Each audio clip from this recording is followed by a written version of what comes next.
Welcome to Your City Connections, where you get to meet entertaining and informative guests. Guests such as an artist with a brush or with a camera, and guest with a violin. City Connections, providing insightful interviews with favorite son Lieutenant Governor Todd Lamb. To city commissioners, the mayor. Interviews with a rodeo queen, to beauty queen, and even a NBA player. Now, join Steve Keim as he discusses another engaging topic on City Connections. Hello again. Welcome to City Connections. I'm Steve Keim, Director of Public Relations and Marketing, and appreciate the opportunity to once again share with you an interesting story about Enid, Oklahoma, but also special Enid guest. And my special guest today is the Enid Fire Department Chief, Joe Jackson. Joe, welcome. Steve, nice to see you today. Appreciate you taking time to be with us today. Joe, we have quite an audience when we air programs on the Enid Television Network. It's not just all Garfield County. We found people all across the globe that watch the show. And so let me encourage you to answer these questions like no one knows who Joe is, okay, even though we seem like we know everything about you. But just tell us a little bit about Chief Joe Jackson. Okay, again, my name's Joe Jackson. I'm 56 years old. I was born in Oklahoma City, Oklahoma in 1960. Went to school in the Yukon School District, Okay. Graduated high school. So you're a Miller. I'm a Miller. Okay. Yes. Proud to be, too. Went to 2 years of college. At that time, it was Central State University in Edmond. All right. I moved to Enid in 1983. I had an oil field job, and it was short-lived. I knew a couple of firemen. Kind of looked at their work schedule and the work they did, and I thought that might be of interest to me, so Sure. I applied at the fire department in 1987 and was hired in November of that year. Father of two kids. I've got a daughter, Kaylee, who's 27 years old, and I have a son, Colton, who's a student at OSU University. Be graduating with an accounting degree this spring. Very good. I enjoy golfing, sporting events, live music, and I enjoy my job and serving the citizens of Enid. So help us do the math, Joe. How long have you been with the Enid Fire Department, from the 80s to where we're at today? We're looking at 29 years plus. Thank you for adding that up. I was going to have to get a pen and, No, you know. I got it. Okay, very good. Well, you told us about Chief Joe Jackson. Tell us a little bit about your department, number of firemen, and just about your department. Well, first, the Enid Fire Department was established in 1902, March. There was a big conflagration in 1901. So actually, development and establishment of the department followed in 1902. Okay. At present, this year's budget is for 82 personnel, 81 in the uniform side and 1 civilian, which is executive assistant. Well, we're taping our show today, City Connections, at the Central Fire Station. Chief, tell us about, I think, Fire Station number 4. Is that the most recent new one? Yes, tell it us is. how many stations that cover the Enid area. We have 5 stations. We have the main Okay. station here, which is across from the administration building at 410 West Garrett. It's manned with full duty would be 12 men. We also have 4 other substations throughout the city, located in advantageous spots for response. We have Station 2 up in the 2200 block of North Grand, manned with 3. Station 3 is at the intersection of Randolph and 30th, again with 3 men. Station 4 is our new station on Hoover at 801 South Hoover, opened in November of 2015. And then we have Station 5 in the 1300 block of North Garland. Joe, a couple years ago, I had the opportunity to put on a firefighting uniform, if that's the term. You can feel free to correct me on what the term was. But we were out at Autry Tech, and there was a burning building. It was all part of a testing, all part of a experience, if you will. And some of the city commissioners, along with myself and Penn Klein, put on that uniform or protective equipment, if you will, went into the burning building. I'd never experienced so much heat in that small room, and yet Penn was in there filming it, and I'm just trying to hang on to a hose. So when I think of that experience, I think of the importance of fitness. physical fitness. Tell Yes, us sir. a little bit. You said you had a crew, if you will, a staff of 82 individuals. Right. Fitness has to be part of this role as a fireman. Tell us of that expectation. The expectation is to be fit to do our job and to take the procedures and exercises needed to keep in shape. The environments that we are exposed to are, like you say, strenuous and severe.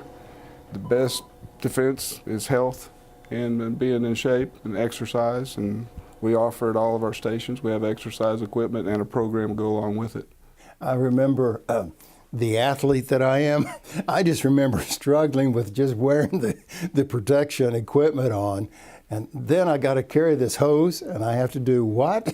Well, I think there's one advantage to usually when that fire alarm goes on, you get a rush of adrenaline that gets you going, and it may give you a little bit more strength than what you normally have. Of course, it wears you out quicker too.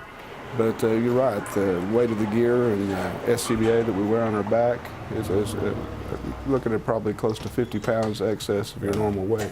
Well, that was a great experience, and it really introduced me first and foremost to the front line of what firefighting was all about. Even though that was just a small glimpse, I was just amazed at the amount of heat and how clear thinking you need to be. Safety's a priority, and at the same time you're trying to put out a fire. It was quite an experience.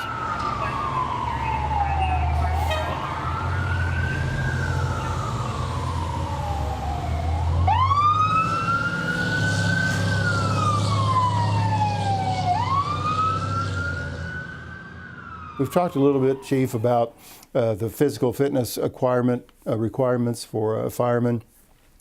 Someone's watching our show today, Joe. What other qualifications, if somebody's looking and they said, maybe this is something for me, what's the criteria, I guess is my question. If we're looking at a new hire, we're having applications for new applicants. The first requirement is a high school education or an equivalent. Once you are fill out the application and are accepted through that process, we have a agility test that you must pass. Okay. We have a written test you must pass. We have a psychological test you must pass. And then we have the pension medical physical that must pass to be able to begin on the Oklahoma State firefighters pension system. The qualities we're looking for in people that are applying for our job and the people we want on our fire department, a real integrity, honesty, a work ethic. It doesn't hurt at all to be aggressive in your actions, and a go-getter. Those are the main qualities that I like to see in our new recruits, and I think it helps you along down the way. They also need to have a desire to serve the community, and because our job is working with the public, and if you can't get satisfaction by just helping somebody on a medical call or knowing that you've helped reduce damage at a structure fire or any kind of fire, then this job probably isn't for you. Sure. We look for those people that want to serve, because that's what you're doing as a firefighter. One of the criteria you just mentioned was to be a go-getter. Now, I'm sure on the application there's not a little square box that says go-getter. Are you one of those? Check yes or no. Here's my tough question, Chief Jackson. How do you determine if they fit that mold of a go-getter? Well, firemen are firemen, and once a person is hired on the department, we have a probationary period. Okay. And where we get the training that they need to do what their job consists of, but also the interrelations with the other firefighters, and they're honest. Firefighters are honest, and usually if there's an issue, we try to address it. We try to train people. But if at the end of that probationary period it's determined by an evaluation process that this is not a fit, or we don't think that the applicant or our new recruit is really fit for the job, it's usually termination. For someone who's watching the program, Chief Jackson, can you give us a timeline of how this process works? Let's say of their interest and they begin the application process, and then you talked about all the training and the test and the physical things of this nature. How long is that process for someone who may be considering this opportunity? Well, let's just start with when the application process is set or scheduled. When we do have application process and the testing, that list that we get, our list of eligibles is what we call it, lasts 2 years. Okay. If names remain on it. If the list is exhausted, then we'll test before then. So first part of the process is always timing of when we're testing. And we publicize that and educate the people that we are taking applications when that time comes. Once you've filled out the application, and that's going to mean that we have openings on the department that need to be filled, you're probably looking at a process of, from the application process, which is open probably for a month to 2 months, and then we will have a basic interview process over the application by the Civil Service Commission. And once that's done, we'll schedule the agility test first, which will eliminate part of our applicants. The written test is second, followed usually pretty close after the results of the agility test. But the agility test at times can take up to 3 weeks because we give 3 opportunities for an applicant to pass that agility test, 3 different dates. Once they've passed the written test, we're getting into the final stages. You're actually placed on a list of eligibles at that time in a ranked order by how you did on the written test and passing of the agility. Once we're ready to fill a position, we will contact the individual. There's 3 tests remaining. We have a big psychological test, which is a short test, but we have to schedule it. Then we have a polygraph that's actually conducted before we send you to the final stage, which is the pension medical physical, which is in Oklahoma City. That process, in reality, if I had a list of eligibles, and I asked for an applicant off that list, we're probably looking, if on a fast run, about a 2-month wait before you're put to work. Okay. Well, thank you for sharing that, because I know an individual that's watching the show today, and they just want to understand some of the expectations that this doesn't happen within 24 hours. Right. I mean, it's a weekly, monthly, or can be extended process. Well, our special guest today on City Connections, Enid Fire Chief Joe Jackson. And Joe, we're in your office right now, and it sounds like an announcement's being made, and there may be some excitement here in just a few moments. But while we're in your office, can you kind of give us a play-by-play of Central Fire Station? If somebody comes to Central Fire Station, what are they going to see? There's a lobby, entryway, your office. There's also so-called break room, and then where all the trucks are. Right. So kind of give us an overview of Central Fire Station. We've described it pretty well. We have a front lobby and a meeting room that's open to the public, and the public use it. They schedule it. We'll let them in. Nice meeting room, good size. A hallway of staff offices, where my office is located, and fire marshal, and of course our training officers and anybody in staff. Through the doors that are, basically the living quarters of the firemen at Station 1, we'll walk into a day room, which is like a living room in your house, large kitchen area. To the side, we also have a rec room with abundance of weights and treadmills for exercising. Let's back up a moment to the kitchen. Now, on the application process, is there a place to check, yes, you can cook, no, you can't cook? It's probably not a prerequisite that you have to have, but it doesn't hurt. But it doesn't hurt, okay. No. And we just want to make that clear. Right. Because I'm a terrible cook and I'm made chief. How about that? Okay, all right. Better learn how to clean dishes. There's hope for us all then. That's true. Further on, you've mentioned the apparatus floor. That's where basically our garage for our trucks. I never knew it was the apparatus floor. Yes, that's what it's called. Okay. Outside, we also have a maintenance building where our mechanics division works out of, where we do repairs on our trucks and preventative maintenance. Station number 4 is the newest addition to the Enid Fire Department, if you will, as in facility. Describe that one to us, location and so forth. Like I say, it's a substation on 801 South Hoover. It mans 3 men a day. We have 9 people stationed there with the 3 shifts. We built that station to be low maintenance. We do our own maintenance at the Enid Fire Station, from lawn mowing to painting to cleaning. We wanted to reduce that time so we could spend it on training and other more important needs. It's full metal block construction, so it's a strong building, up to date. It's nice. A little more spacious than our other subs. We gave them a little extra room in the rec room for extra weight machines and the things they needed. Pretty impressed with both the architect and the contractor and what the end result was. Well, we appreciate the opportunity to be in your office here. the chief's office. But I'll tell you what, let's continue our conversation, but I want to go to the apparatus room, okay? We'll go there. Thank you for staying with us on City Connections today. Our special guest, Chief Joe Jackson, Enid Fire Department, and we'll be back right after this.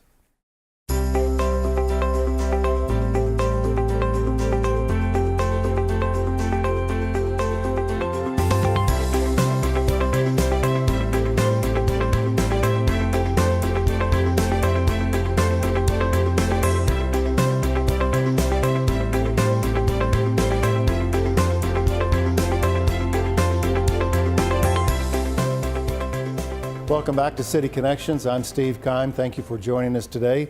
My special guest, Chief Joe Jackson, as we highlight our great community and also some individuals that make our community great.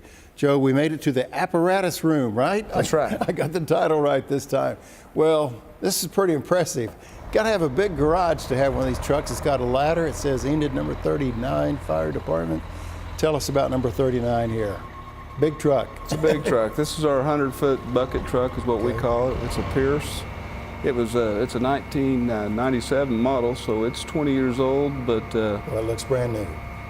We got to keep it in good shape because to replace a piece of apparatus like this would be over $1 million. Wow. This apparatus responds to all structure fires.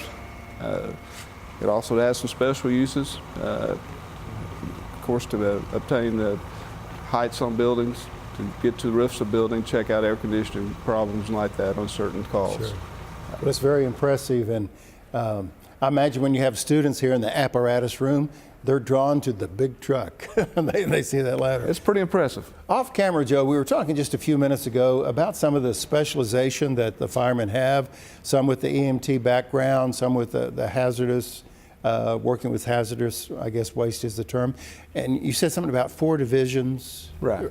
Tell us a little bit more about, really the expertise that your staff has. Okay. Well, let's go back to our training and our specialized training.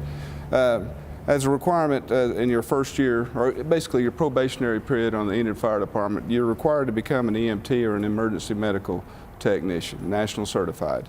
The majority of our department is under that guideline. Okay. So the majority of us are already emergency medical technicians.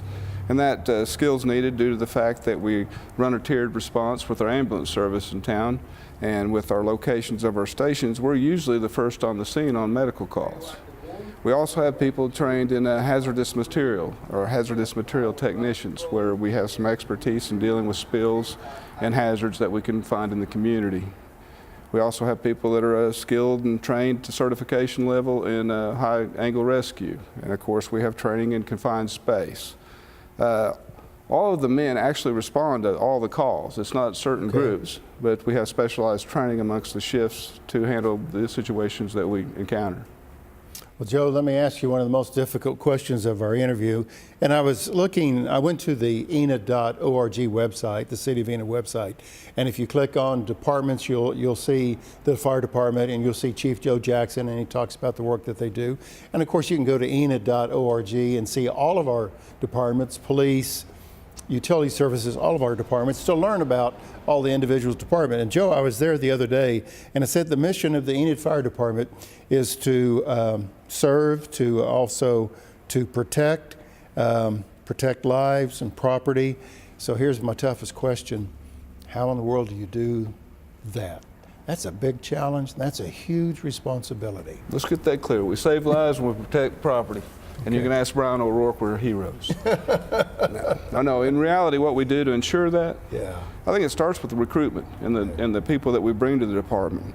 And part of that's the hiring process, and ours is pretty stringent, as we went over before, the steps that it takes to become a firefighter. And after that, we have to provide the adequate training for them to do their job. And to provide the adequate training, we need the funding to do the training, and we need to have the equipment necessary to do the job. Basically, that's it. But to ensure that we are saving lives and protecting property, we have to have the tools, and we have to have the training, and we have to have the funds to do it. Chief, the other day, my office or my department issued a press release, and it was in regard to there was a vacancy on the Fire Civil Service Commission. And there was an opening, if you will, for one individual. Tell us about the Fire Civil Service Commission. What is their role, and really how does it function? Well, as you know, Steve, we're a charter city. That means that the fire department, the police department, and the city have a city charter that was developed in the early 30s that we basically are guidelines on how we run the city. Fire Civil Service Commission is required by that charter, and it's a good deal. I believe in the system that we have, and you'll understand why. The Fire Civil Service Commission basically responsibilities are the hiring, firing, promotion, demotion of the men on the department. Their biggest function, I believe, and the most common one is the hiring process and the promotional. Every test given, they are part of that. They're involved in that Process, I guess. In that process. It works real well. It consists of 4 civilians representing the citizens of Enid and 1 fire department representative. It usually serves as the secretary. And they make the decisions on applications and hiring. They listen to interviews. They actually make the choice in promotions. And when it comes into a disciplinary issue where myself as chief believe that the behavior or issue is bigger than what I can allow by charter or what I can put down as discipline, I will put it before the Civil Service Commission for them to determine the discipline necessary for the behavior. Okay. Chief, I got a question for you that's not on our list, and I hope I can get away with this. You know, in some communities you see a lot of fire hydrants and they're painted red, solid red. And I guess each community has their own thing, if you will. But I've noticed in Enid, you might have a little blue top on a fire hydrant. You have different colors. Can you let us in on the secret of why we don't have red hydrants? Yes, or a solid color. Now, if it's a secret, we'll just move on to the next question. It's not just that we like those colors. Okay. Thank you for clarifying that. There's NFPA. I live next to a blue one, so that's what I want to know. Okay. There's NFPA guidelines on hydrant flow that come out of a hydrant. And the colors indicate how strong a hydrant is, or what the potential for water flow out of that hydrant is. Mystery solved. Yes. If you live by a red one, you're a lot less. You have a lot less fire flow than if you live by a blue one. Okay. So it's a good thing I'm a blue one. And I bet the people wonder sometimes why the firefighters are out flowing hydrants. Well, it's not for the exercise. Yeah, that leads me to my next question. You see these firemen standing around, they got a big wrench or something. There's a chute of water, a stream of water, and you're thinking, boy, on a hot day, that could be fun. What in the world is going on? I think there's 3 basic functions on why we flow hydrants and why it's required, really. One is to flush the lines and to help clean the lines and the sediment from the bottom of the lines. Second to that is the fact that we need to determine what the required maintenance or repair of the hydrants is needed. So if we go out yearly and flow them annually, we find those problems and we can turn them into the water department to get them repaired. The third is we need to know what that flow is. Flow changes, improvements to the system, and we need to be able to compare the flow from one year to the other to see if maybe we have a valve closed somewhere that's interfering with the delivery of water. We want to be prepared, we want the color to be correct, and we want to know what we have. It's important when we get to the scene and water supply is needed. Very good. I appreciate that clarification. It makes us more knowledgeable, so when we drive down the street and we see that blue hydrant, we'll know what that means. Well, Joe, we're at the end of our interview, and I want to ask a question about your relationship to schools. I grew up in Perry, Oklahoma, and I remember in grade school, during October, it's Fire Prevention Week, but to this day, and that's many years ago, Joe, but to this day, I remember that fire truck coming to the Perry Elementary School, and at that time, we could crawl up on the old fire truck, and they'd take us around the block, and I remember the hose, I just remember that whole experience. And just made a tremendous impression about what these men and women do to keep us safe and so forth. Tell us about your relationship with schools. Say a principal or a teacher is watching Chief Joe Jackson today and say, you know, my third graders need to come see Joe. How does that happen, and what's the relationship like? It's an easy one because we welcome that, and we appreciate the opportunity to help educate the children in the schools. And we provide fire education materials to schools. We do The visits, as you say, in October, it's one of the better times of the year for these firemen. They enjoy getting out in the public and showing what they have, their apparatus and their skills and their equipment, and they enter relationships with the children. But any time that anybody would let them tour the fire station, it's a simple phone call that'll be scheduled. I actually have a guy in the Arson Investigation and Prevention Division that he will schedule, and we get you down here. And if you specifically want to meet me, I'll be available too. Very good. Well, Joe, we need to close our visit out today, and I want to kind of give you the last word, if you will. I think there's a show called The Last Word, so we'll do our last word. I've asked all the questions today, but I'd like for you to speak to the citizens of Enid, and if there's anything that you want to share, this is the time to do so.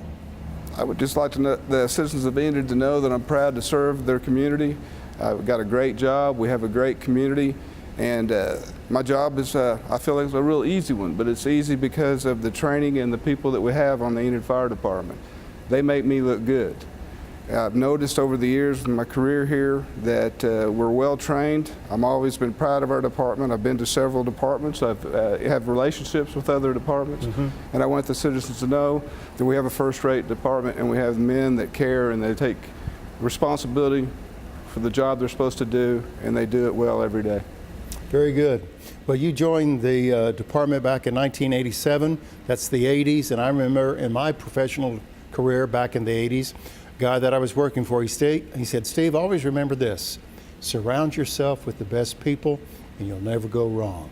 So it looks like that's what you've done, Joe. I think it's very key. Thank you. Chief, thank you for your time today. Appreciate it very much. Chief Joe Jackson, Enid Fire Department, our special guest on City Connection. And you're our special guest as well, because you join us each week as we talk about ways to highlight the Enid community and also highlight individuals that make Enid the great community that it is.